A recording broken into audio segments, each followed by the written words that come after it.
विकसित महाराष्ट्र 2047च्या दिशेनं वाटचाल करताना राज्य शासनानं राबवलेल्या 150 दिवसांच्या सेवाकर्मी प्लस कार्यक्रमात नागपूर जिल्हा परिषदेनं उल्लेखनीय कामगिरी केली आहे। पारदर्शक, गतिमान आणि उत्तरदायी प्रशासनाच्या मूल्यांकनात नागपूर जिल्हा परिषदेचे मुख्य कार्यकारी अधिकारी विनायक महामुनी यांची ही कामगिरी उल्लेखनीय ठरली आहे।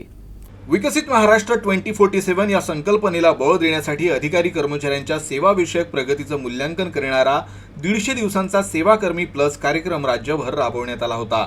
या कार्यक्रमाअंतर्गत आस्थापना आकृतीबंध, सेवा प्रवेश नियम, ज्येष्ठता सूची, पदोन्नती, सरळ सेवा भरती, बिंदू नामावली, अनुकंपा भरती, आयगॉट प्रशिक्षण नोंदणी आणि सेवा पुस्तकं अद्ययावत करणे अशा 9 महत्त्वाच्या घटकांवर मूल्यमापन करण्यात आलं। या निकषांवर उत्कृष्ट कामगिरी करणाऱ्या जिल्हा परिषदांचा निकाल 26 जानेवारीला जाहीर करण्यात आला। मात्र निवडणूक आचारसंहितेमुळे प्रलंबित असलेला जिल्हा परिषदांचा निकाल अधिकृतरित्या बुधवारी जाहीर करण्यात आला आहे। सोलापूर, पुणे, नागपूर, छत्रपती संभाजीनगर, सातारा, हिंगोली, ठाणे आणि जळगाव या जिल्हा परिषदांनी सर्वोत्कृष्ट कामगिरी केली आहे। या सर्व जिल्हा परिषदांना 100 पैकी 80 गुण मिळाले आहेत। विजेत्या जिल्हा परिषद आणि सीईओमध्ये नागपूर जिल्हा परिषदेचे मुख्य कार्यकारी अधिकारी विनायक महामुनी यांचाही समावेश आहे।